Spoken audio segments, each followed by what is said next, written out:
Good morning everyone.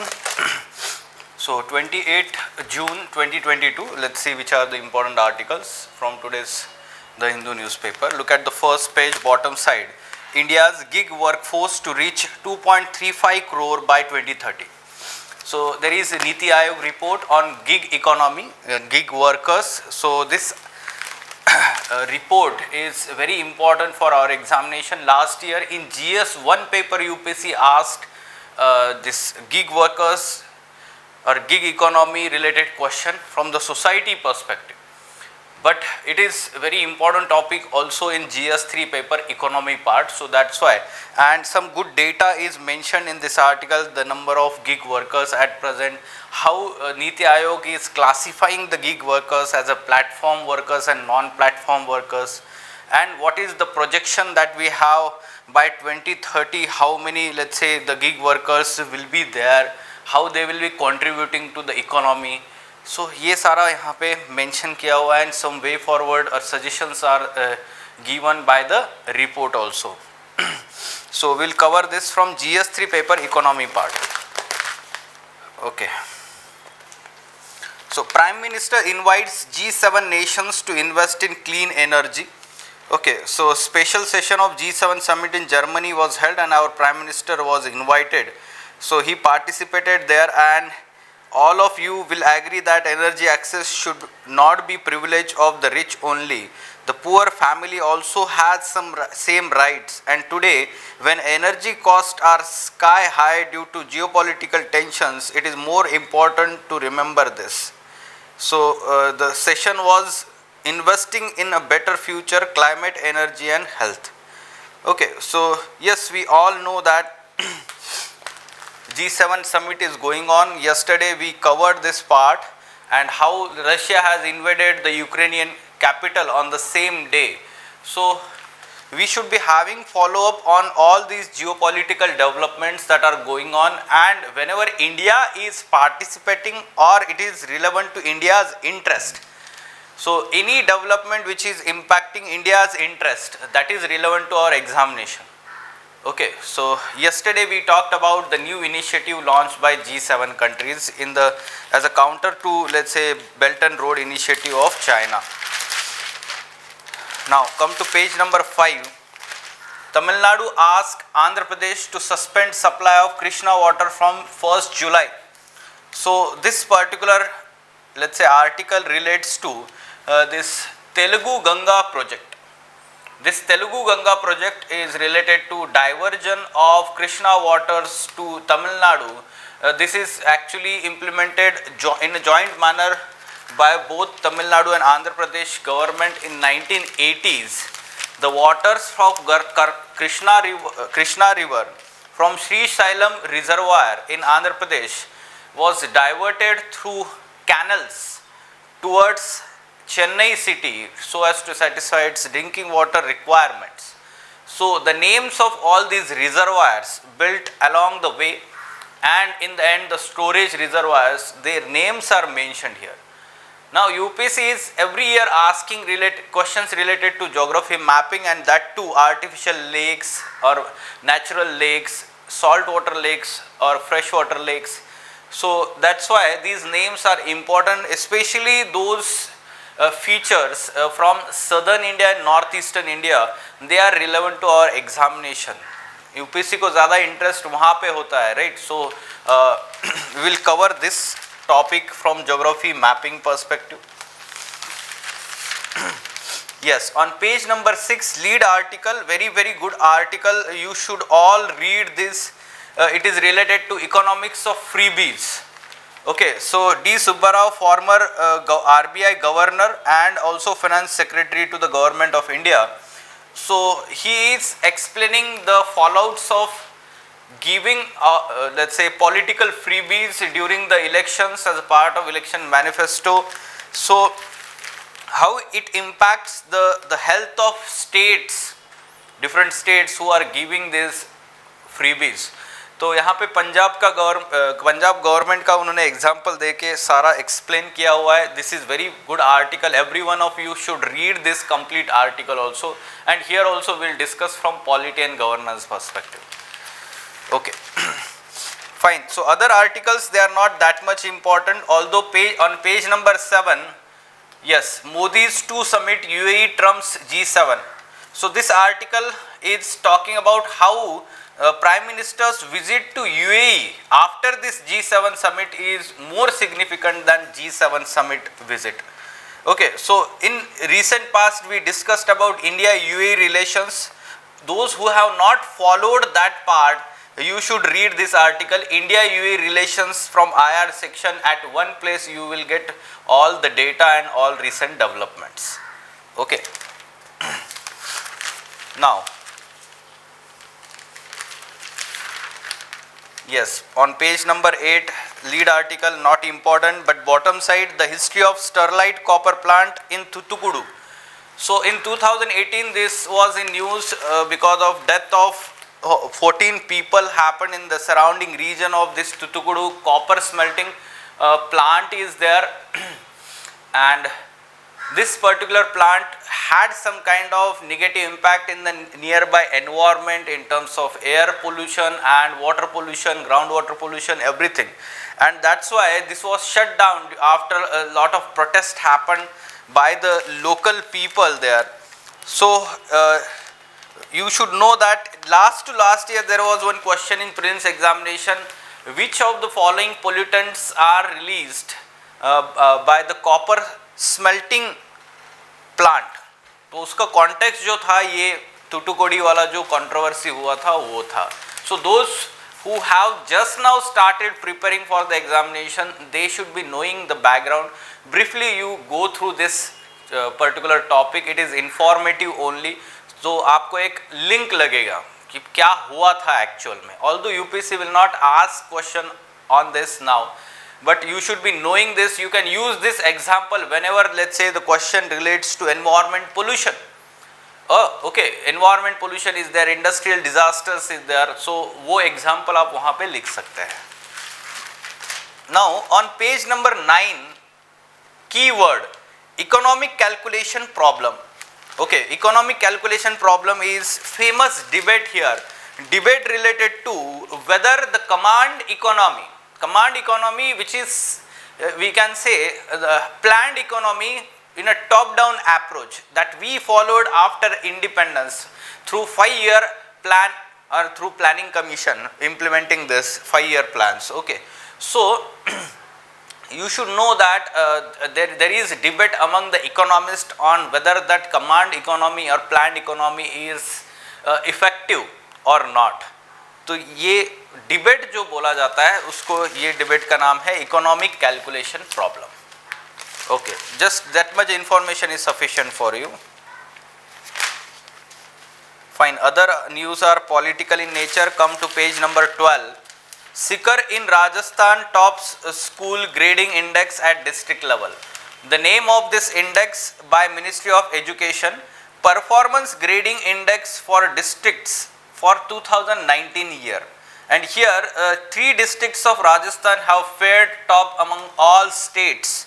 So yes, we will see which are these districts in Rajasthan and what kind of indicators are used to arrive at this index. Then on bottom side, World Bank approves $250 million loan to boost India's road safety. So what is this particular road safety projects, how it will be implemented, in which states it will be implemented? That is relevant to our prelims examination economy part.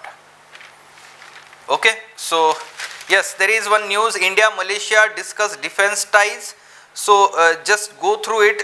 The substantial, let's say, developments are also there, but final agreement is not signed at present regarding this defense we can say agreement here. Okay, so let us discuss now all these articles. So first one, state freebies and the cost of fiscal profligacy. Okay, so just understand here that the context of this article is that many states are giving out freebies to garner vote, or we can say as a part of vote bank politics. And the most recent example given in this article at the first, Punjab. In Punjab elections, assembly elections recently held, AAP political party, Aam Aadmi political party had announced that each and every woman in Punjab will receive 1000 rupees monthly if, let's say, AAP government is formed in Punjab. And if suppose there are 3 women, one daughter, mother-in-law and let's say daughter-in-law, then each of them will receive 1000 rupees per month, let's say directly into their account. So such kind of announcements, in addition to that the free electricity up to certain units, all these freebies were announced during the before the election itself. So such kind of freebies, and when the question was related to how these freebies will be we can say accounted for, or from where the revenue will be generated, so simple answer from the, let's say, political party was that if the, let's say, state's finances are managed properly, efficiently, then there is no problem. But there are problems, let us understand that. Okay, so growing freebie culture, first of all let us understand the causes. First is, of course, the competitive politics is there.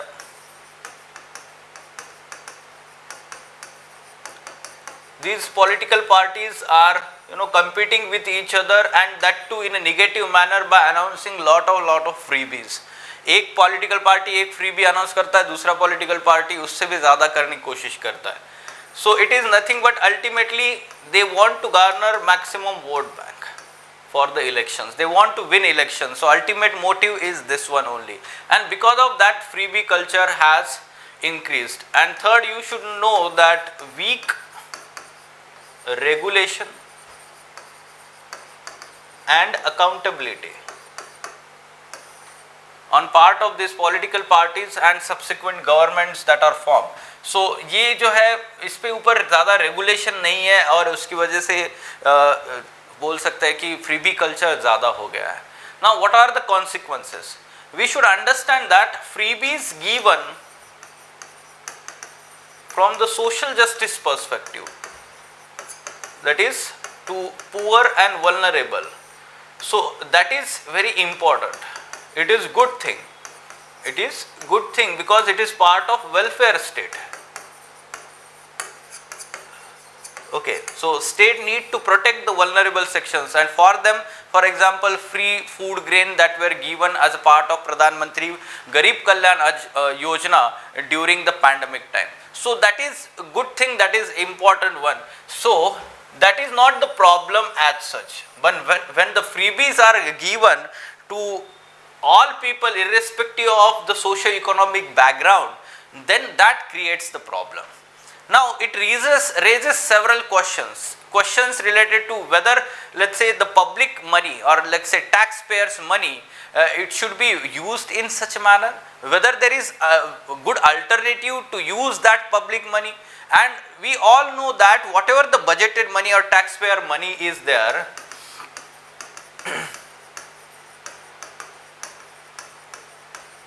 it is expected that the government will use this money for building socio-economic infrastructure.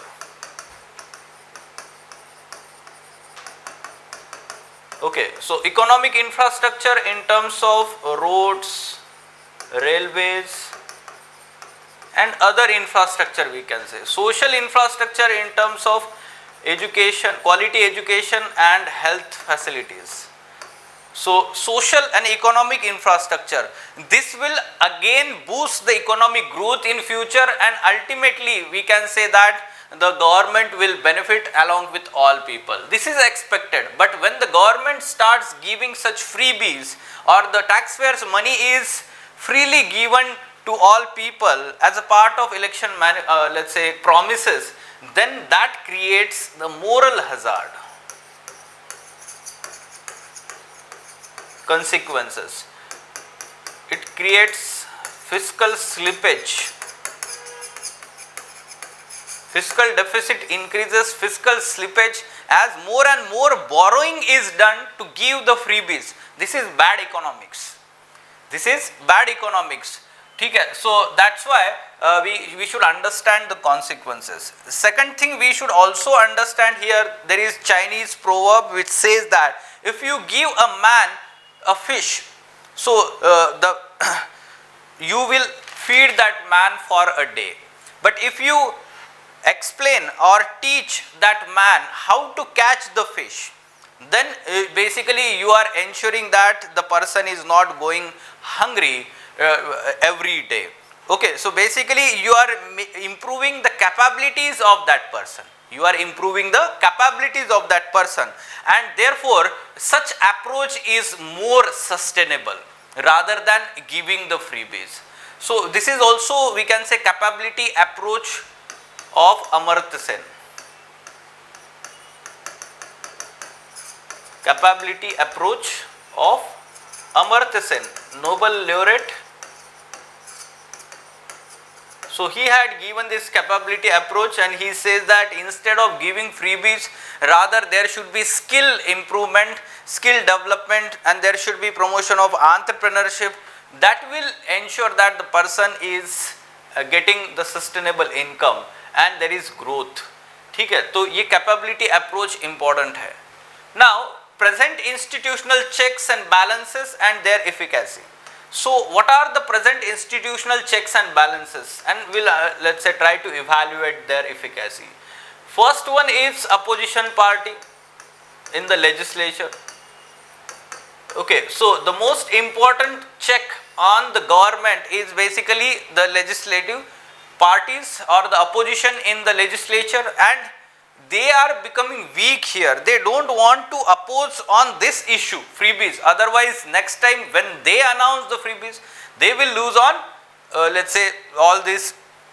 It will look as a double standard, and of course, they don't want to lose the vote banks for the next election.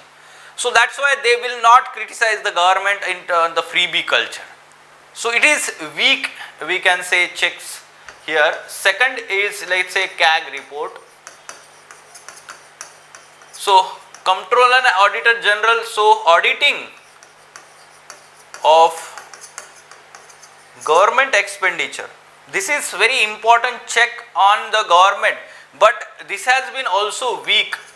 Why? Because it is post-mortem exercise, and many times these reports are delayed. Okay, कब का expenditure होता है, 4-5 साल पहले का, और उसके बाद ये रिपोर्ट मिलता है, and they are not discussed on the floor of the legislative house, and that's why we can say the accountability of the executive is not ensured on the basis of these reports. Third thing, yes, media, or we can say private sector also.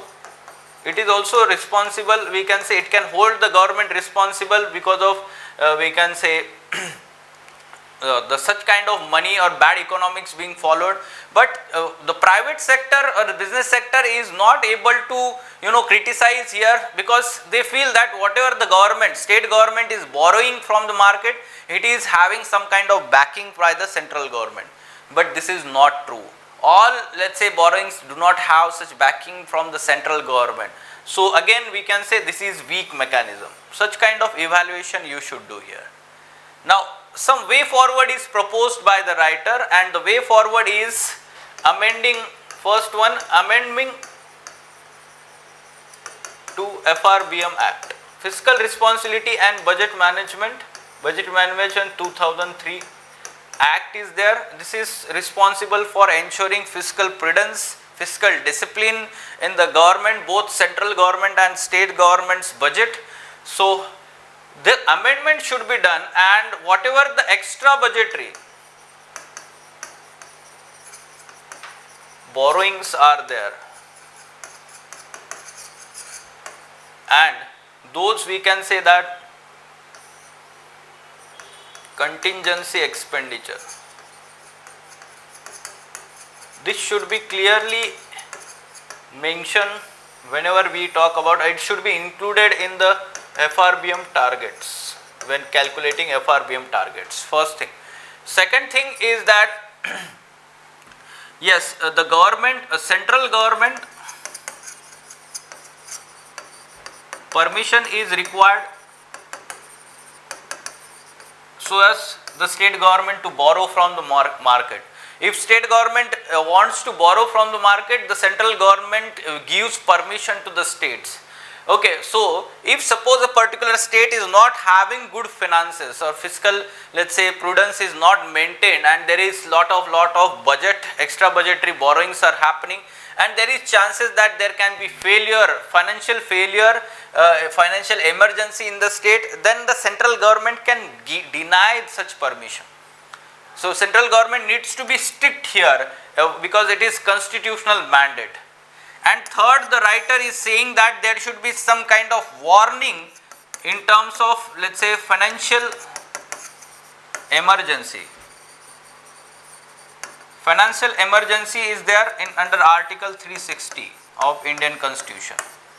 Okay, so this emergency up till now has not been invoked since independence. ठीक है, provision है, but अभी तक for center and state for both such emergency is not implemented. Even during the 1990s crisis of BOP crisis, this was not implemented.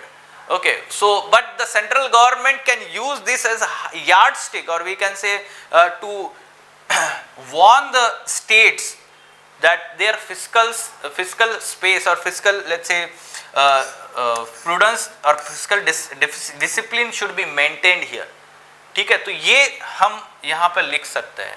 Although these should be the, let's say, last resort by the central government.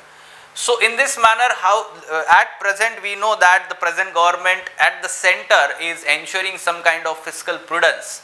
That should be, acting as a role model for the states. So central government should also ensure that states' finances are appropriate and they are following the FRBM provisions. Fine? Okay. Then India's gig workforce to reach 2.35 crore by 2030. So this is the report by Niti Aayog on gig economy or gig workers. So let us take input from this report, what Niti Aayog is saying here.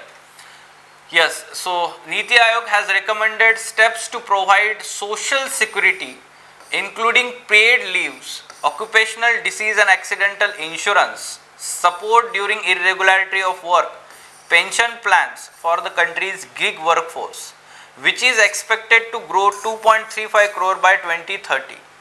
This fact need to be mentioned in our answer. Gig economy at present, it is 77 lakh in 2020-21. At present it is 77 lakh gig workers in gig economy, and this is going to increase to 2.35 crore by 2030. This fact can be mentioned whenever the gig economy related question is there. We are expecting essay topic also related to gig economy. So these recommendations you should talk whenever, let's say, way forward is mentioned. The new classification of labor is done, platform labor falling outside the purview of traditional dichotomy of formal and informal labor.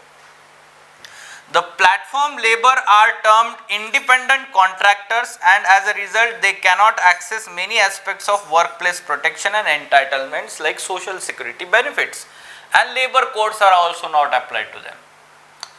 Report broadly classifies gig workers into platform and non-platform workers. While platform workers are those whose work is based on online software applications or digital platforms, non-platform gig workers are generally casual wage workers and own account workers in the conventional sectors. ठीक है, जो Zomato है या फिर जो Ola cab drivers जो होता है, so they are platform workers, and those who are not dependent on those digital platforms but still they are working as a casual wage workers on daily basis, they will be non-platform workers. Now, about 47% of gig workers are medium skilled jobs, about 22% are high skilled jobs, and about 31% are low skilled jobs.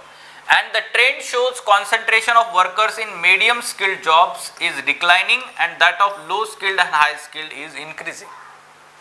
So this is good thing. And final recommendation is that introducing Platform India initiative on the lines of Startup India initiative.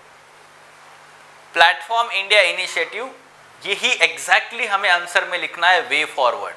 Whenever the question is related to gig economy or informal sector or unorganized sector, Platform India initiative as recommended by Niti Aayog recently in its report. ठीक है, okay. Yes, Sikar district in Rajasthan tops school grading index at district level. Okay, so Rajasthan, Sikar is the top performer, followed by Jhunjhunu district and Jaipur in Union Government's index for performance of school education system at district level. This is Ministry of Education's performance grading index for districts for 2019 year. Okay, it studied 83 indicators grouped in 6 categories. Which are the 6 categories? They are mentioned here. You can note it down. Yes, are outcomes first, effective classroom interaction, infrastructure facilities and students entitlements, school safety and child protection, digital learning and governance process. These are the 6 categories. Under that 83 indicators are grouped. 3 districts of Rajasthan have figured in the Utkarsh category, scoring 81% to 90% on the grade of 100. ठीक है, तो 100 का grade है और उसमें 10 grades किए जाते हैं, less than 10%, 10 to 20, 20 to 30, 30 to 40, like that, and the names of the grades are like this one. Okay, so this grades districts into 10 grades with the highest achievable grade being Daksh, which is for districts scoring more than 90% of total points. Utkarsh category is for 81% to 90%.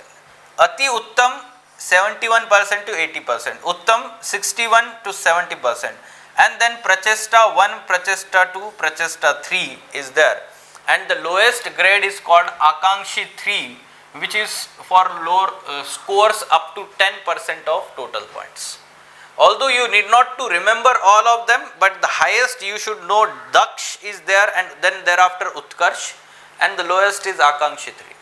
In this manner, the categories you remember 6 categories, and it is given by Ministry of Education, performance grading index. There can be, like performance grading index for district is released by which of the following. ठीक है, तो basically it is by Ministry of Education, not by Niti Aayog. ठीक है. Then World Bank approves $250 million loan to boost India's road safety. Yes, so this is important. $250 million loan to support Government of India's road safety program for 7 states, under which the single accident reporting number will be set up to better manage post crash events. Okay, post crash events.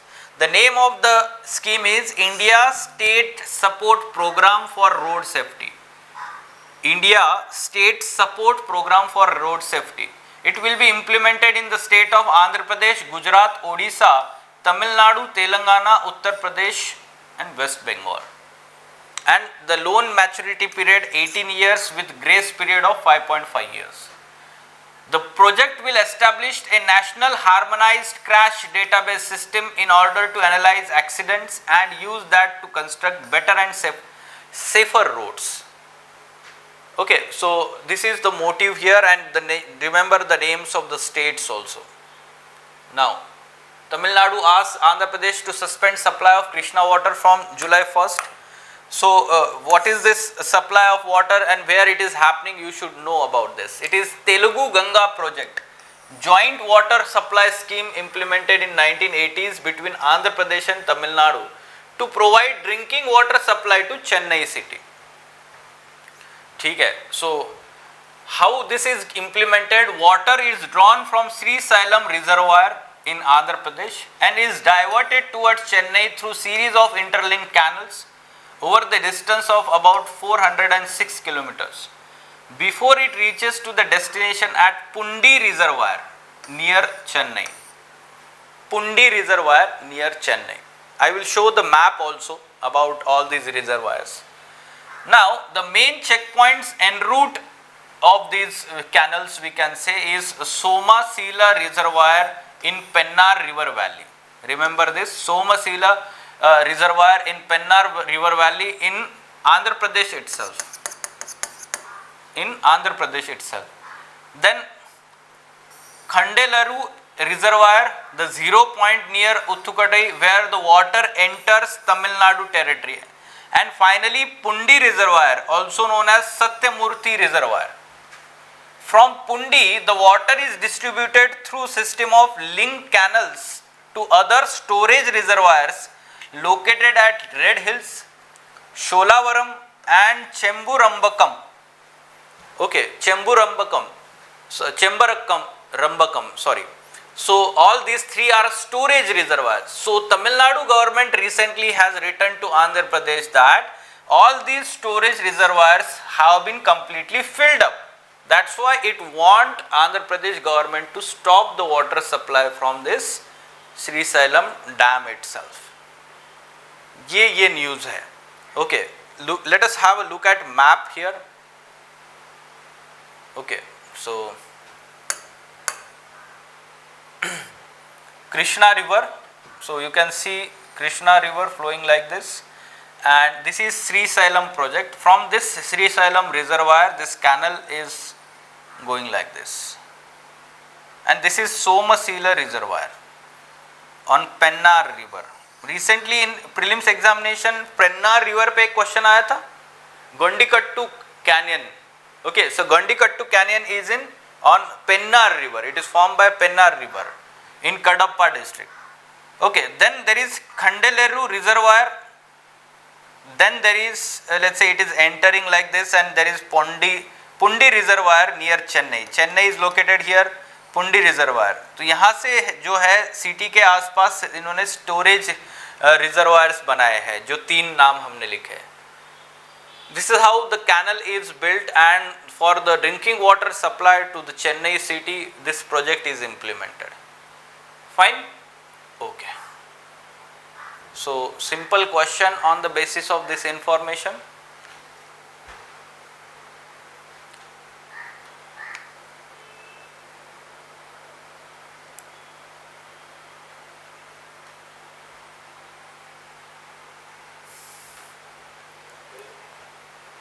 Which of the following reservoir is not located in Tamil Nadu? Just now we have seen the names of these reservoirs. Satyamurthy Sagar or Pundi reservoir is in Tamil Nadu near Chennai. Srisailam is in Andhra Pradesh. This is in Andhra Pradesh or along the border of Andhra Pradesh and Telangana at present. Sholavaram and Chemburambakam, these 2 are again in Tamil Nadu. Okay, so all first 3 are in Tamil Nadu, and the fourth one is in Andhra Pradesh. So that's why D is correct answer here. Such kind of, let's say, map locations are asked. There was one question last year. The names of the reservoirs or lakes were mentioned, and they are which of the following. तो वहाँ पे options थे Ramsar wetlands or the saline water lakes or man-made reservoirs. Such kind of options are there. So mapping questions will be asked. You should be knowing the man-made reservoirs, important reservoirs which are in news. Okay, any question?